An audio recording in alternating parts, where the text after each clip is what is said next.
Masechet Ketubot Daf Sadi Bet. We saw just above a case of someone selling something without a guarantee. I'm selling you this thing, but if there's any problem, don't call me.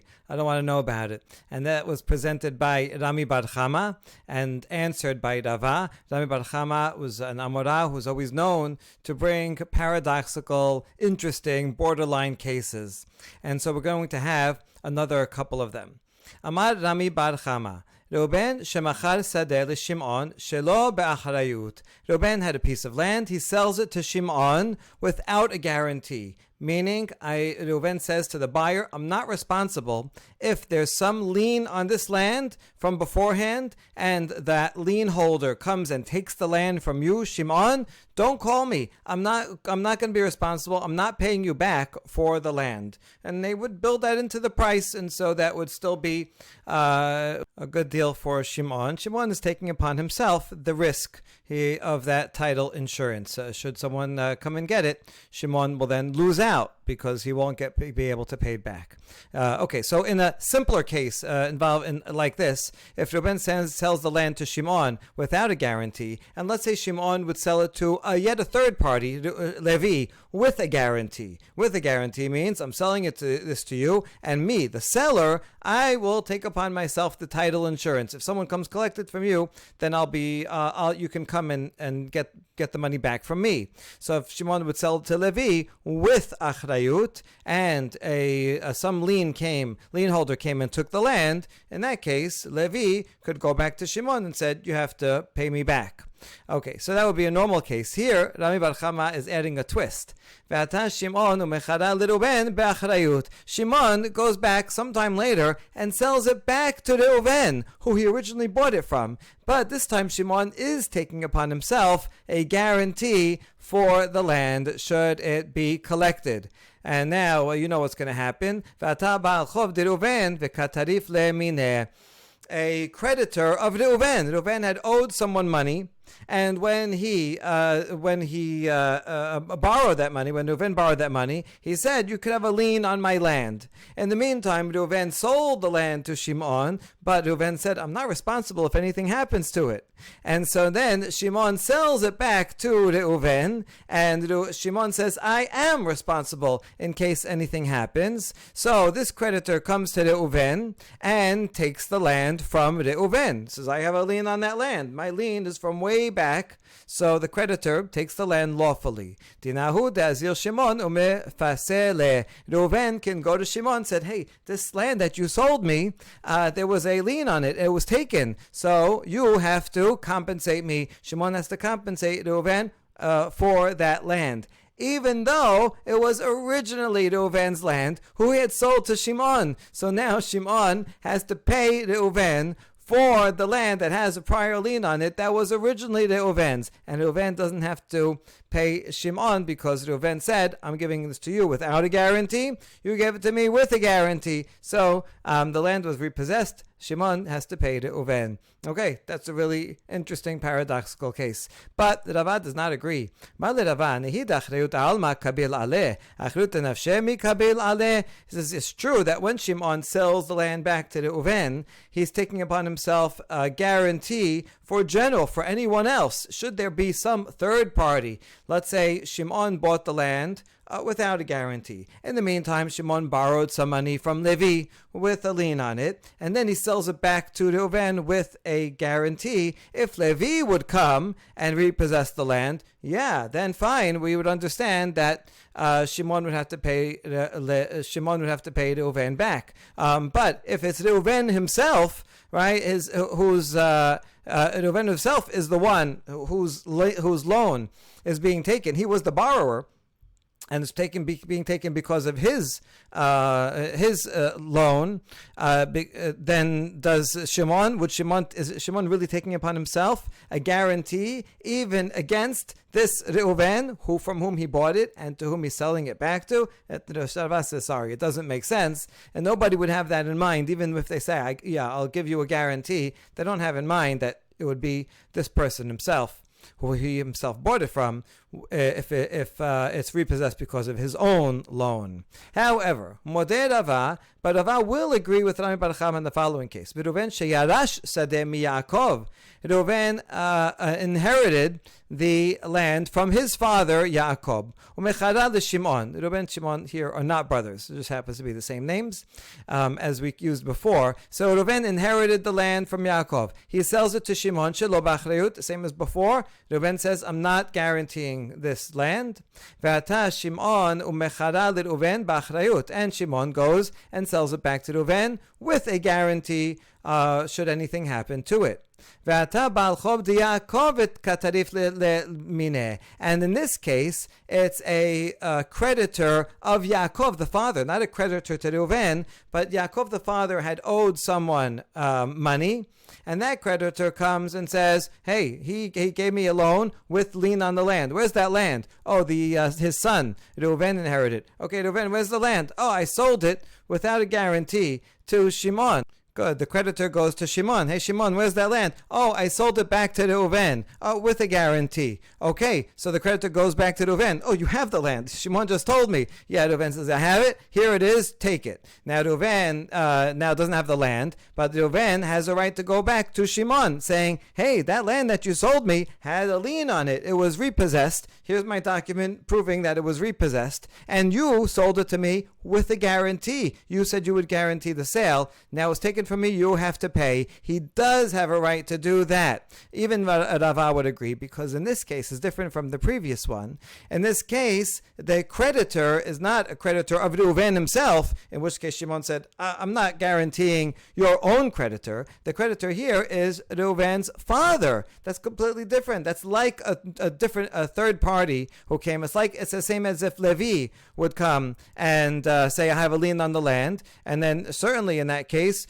Shimon would have to pay Reuven back for it, even though it's Reuven's father. Nevertheless, it's not his own loan. So a person like Shimon will, when he says a guarantee, he will have in mind that I'm not going to make a guarantee for your own loan, but anyone else's, even if it's prior to his buying it.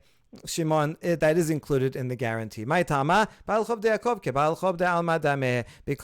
creditor of Yaakov the father is the same as a general creditor, it's as long as it's simply not Reuven, the one who actually sold it to Shimon. Good. Next case. Amar Rami Bar Chama, same sage. Reuven shemachar sadeh leShimon be'achrayut. This time Reuven sold a field to Shimon with a guarantee. Should anyone come repossess it, Reuven says, I will compensate you. V'zakaf ala b'milveh. Now, Shimon, in the meantime, says, listen, I don't have money to pay you cash, but let me take a mortgage, right? I will owe you $1 million. The amount of sale of this land is $1 million. So Reuven says, here's the land, and you owe me $1 million. Okay. Umet Reuven, in the meantime, Reuven dies. And so now the debt that Shimon owes will go to Reuven's sons. V'ata ba'al chov de Reuven, v'katarif la mishimon, ufayeseh bezuzeh. Now, beforehand, Reuven had borrowed money and owed someone money. Reuven dies, and now the creditor wants to come and get paid back. So the creditor comes to the orphans and says, hey, your father owed me, let's say it's the same amount, $1 million. The orphans say, well, we have no land, so sorry, we're not paying you. The orphans don't have to pay from cash because there's no lien on cash, only on land. We don't have land. Hey, but where's that land that you had? Oh, we sold it to Shimon. Okay, good. So they go and repossess it from Shimon. And so that's so far so good. Now, Shimon wants to get paid back for the money that he gave. Shimon gave the creditor $1 million. So now, on the one hand, Shimon owes the orphans $1 million, part of the original mortgage, but now he just laid out $1 million on their behalf for their father's loan. So you might say it's a wash and they should be even, but that's not the law. The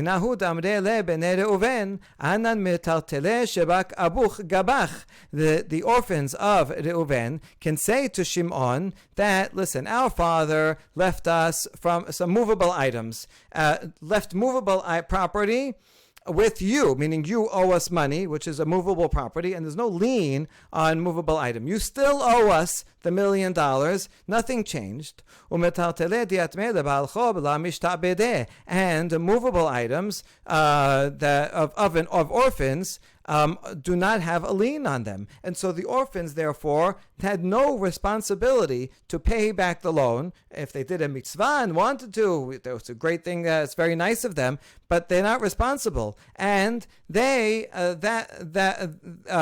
that money, that mortgage that Shimon owes them, is not something that has a lien on it either. So the orphans will say to Reuven, okay, you paid $1 million because you wanted to keep your land. That was your prerogative. But you still have to pay us the $1 million that you owed our father. And so this poor Shimon, he has to pay double to keep this land.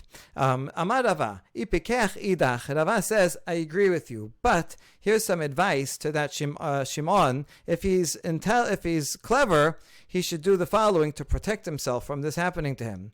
Magbe lehu nihalayhu ar'a, v'adar gabila minayhu ke Rav Nachman. What he should do is the Shimon should say to the orphans after that discussion. The orphans say you still have to pay us.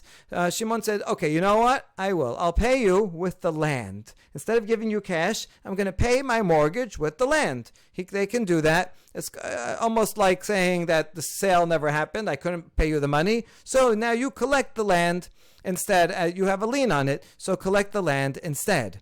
Now what happens? Once the orphans have land, now the mortgage, the lien from the original creditor remains on that land. And so then Shimon could come and say, hey, that land, that was in my possession, and I paid back a loan, your loan, based on the land, but you should have paid the land. You should have paid it all along because you have land. If the orphans do have land, right, then the orphans do have a responsibility to pay back the creditor. So Shimon says, since you now that you do have land, because I gave it back to you, so you have the land, and so therefore you do have the responsibility to pay the creditor. Shimon says, I paid the creditor on your behalf, but you have to pay me back for the money that I laid out. So either give me $1 million or give me back the land. And that's what Rava says. The Shimon can protect himself. Rav Nachman, this follows the rule of Rav Nachman. Rav Nachman amar Abba bar Abu. יתומים שגבו קרקע בחובת אביהם, בעל חוב חוזר וגובה אותה מהן.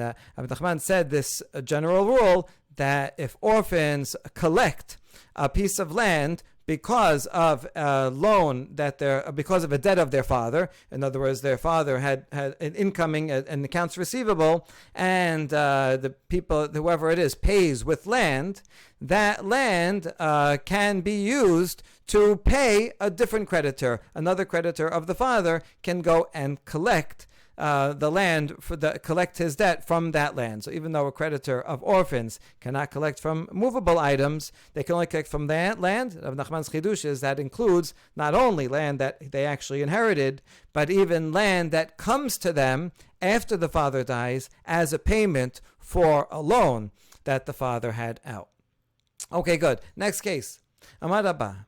Reuben shemachar kol sedotav leShimon. Reuben sells all of his fields to Shimon. Vechazar Shimon umachar sadeh achat leLevi. Shimon takes one. There was 10 fields. Shimon takes one of the fields and he sells it to Levi. V'ava ve'ata bal chob de Reuben. Now Reuben owed someone money. That creditor comes to Reuben. He says, "Hey, I want to be paid back." Reuben says, "Oh, I have no money. I saw where's the fields that you had? I have a lien on them." Reuben says, "Oh, I went and I sold them." So he checks it out, and the creditor finds that Shimon has 9 fields, Levi has 1 field, and they all are liened to the creditor's loan. Rasa mizeh gobeh, rasa mizeh gobeh. So the creditor can take any one of the 9 fields, or from Shimon, or he could take the 1 field from Levi. In other words, it still has a lien, even though it's sold to another and sold to another. The lien continues, and he can choose any of the fields that he wants. He doesn't have to go to the first buyer. He can even go to the second buyer. That's the general rule. However, there's exceptions. That's only true if Shimon sold Levi intermediate quality land. The general rule is that when a creditor comes to collect land, he has a right to the intermediate land. There's three types of quality of land. There's low quality, medium, and high quality. So since he has the creditors in general have a right to medium quality, so he can only collect it from Levi if Levi has that medium quality land. But if Levi had bought superior quality or inferior quality, then Levi could say, sorry, you can't take my land. I had that in mind when I bought either the superior or inferior quality land. I did that on purpose so that in case there is a creditor, they won't be able to collect this because it's not medium. So go back to Shimon. He has medium quality land, and go take that. So that's the way that a buyer's buyer can protect himself from his land being taken. And even if Shimon sold Levi the medium quality land, the creditor can, the creditor can take Levi's land only if Levi did not leave Shimon with equivalent land. Meaning, if there was only one piece of intermediate land that Levi took, and so the creditor can go all the way to Levi. But let's say Levi has intermediate land, and Shimon also does. Well, then Levi can say, but Levi left some land also with Shimon. He didn't buy all of it. Then Levi said, I in purpose, I didn't buy all of the intermediate land. I left some with Shimon. You know why? So that you can go collect from Shimon. And so in this case also, Levi could say, no, don't come to me. Go to the first buyer because he has intermediate land. And don't come to me. So it turns out that the only case that the creditor can go and take from the buyer's buyer is if the first buyer has no intermediate land and the Levi does, then yes, he can collect from the buyer's buyer. Good. Amar Abaye. ראובן שמכר שדה לשמעון באחריות, ואתה בעל חוב דראובן וכתריף לה מיניה. ראובן sold a piece of land to Shimon and says, I will guarantee the land. If anything happens to it, I'll pay you back. And now a creditor of Reuven comes and repossesses the land. Dinahu da'azel Reuven umefaseh le. So now the creditor is about to go and bother Shimon because the lien, where's his land that he had a lien on? It was sold to Shimon. Now Reuven doesn't want this to happen because Reuven knows that if Shimon gives the land to the creditor, then Shimon's going to come back to Reuven. Hey, you sold it to me with guarantee. Now you have to compensate. Reuven doesn't want that to happen. So if Reuven wants to, he has a right to go and get involved in the case. Dinahu de'azel Reuven umefaseh le. Reuven has a right to go and rescue Shimon by going to the creditor and giving him a hard time. Oh, listen, yes, true that I did owe you money, but you also owed me money. And remember, we paid back. Remember, you did some work for me and all that. So he can forestall Reuven collecting the land from Shimon. ולמה שאמר לה, לא בעל דברים דידיעת, משום דאמר לה, דמפקת מיניה עלי הדר. And the creditor does not have the right to tell Reuven, you are not my litigant. I have nothing to do with you. Me and Shimon, I have a lien on the land. Shimon has the land. You stay out of it, Reuven. Me and Shimon are the two litigants. Mind your own business. No, the creditor does not have a right to say that because Reuven can say to the creditor, yeah, but whatever you take from Shimon is going to come back to me, and because I sold it with a guarantee, so I'm going to have to pay it. So I am involved in this, and therefore I can put up a fight against you. Another version of this statement of Abaye, even if Reuven sold this land to Shimon without a guarantee, in which case, should the creditor come and take it from Shimon, Reuven is off the hook. I sold you with a guarantee. You took the risk. Nevertheless, Reuven can come and get involved and try to stop the creditor from taking the land of Shimon by putting up legal arguments. And the reason is because when the creditor says, hey, you have nothing to do with this, mind your own business, Reuven can say, I don't want Shimon to have a grievance against me. Even though I don't have to pay him back, he's going to be upset for a long, long time. He's going to remember that I sold him this land that had a lien. It comes in that gets taken. So he's going to feel like he was cheated, and he's not going to like me for it. So I don't want that to happen, and therefore I can put up a fight against you, the creditor, taking the land from my buyer, Shimon. Okay. Amar Abaye. Reuven shemachar sadeh leShimon shelo be'achrayut. Reuven sold field to Shimon. He said, no guarantee. It's at your own risk. V'yatzu alav Sikin. In the meantime, while they're negotiating, some disputants came. Some guy said, hey, the land of Reuven have a lien on it. It's owed to me. It's not his. So already there's some rumors about going around that this is going to be problematic. And Reuven is selling it to Shimon without a guarantee. So Shimon wants to renege on the deal. He has a right to renege on the deal as long as he didn't do an act of possession. For example, put a fence around it. It's something is a transaction is only binding, not when you just say, yeah, I'd like to take that, but rather once you do a physical action, in the case of a movable item, to pick it up or to pull it. In the case of a land, would be to improve it, make a fence on it, something. So if Shimon didn't do anything yet, he said, even though he agreed to buy it verbally, nevertheless he can renege on the deal.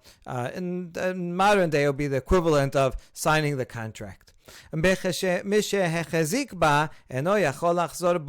However, once Shimon does do an act to acquire the land, then he cannot renege on the deal. Mishum damarle, because Reuven, the seller, can tell Shimon, sabrat. You agreed to buy a sack of knots. The analogy being, if I sell you a sack and it's all tied up with a lot of knots and you can't tell what's inside, and you agree at your own risk, listen, whatever is in here, this is some random items, but whatever is in there, it might be good, might be bad, your surprise. Then once you buy it, once you take it, that's it. You can't come back to me. So the Reuven could say, you bought it at your own risk and you already made a kinyan on it, so you can't renege. And what is an act that takes possession of it? I gave an example of fencing it in. Coming up gives a different example. When he walks around the boundaries of it, that's another act that shows, and someone walks all around the borders of a land, and he's checking it out. That shows his possession. We see this done with Hashem tells Avraham, go and you're going to inherit this land as far as you walk. That's what you will inherit. So walking on the land is the act of acquiring it. Last line, another version of this law. Even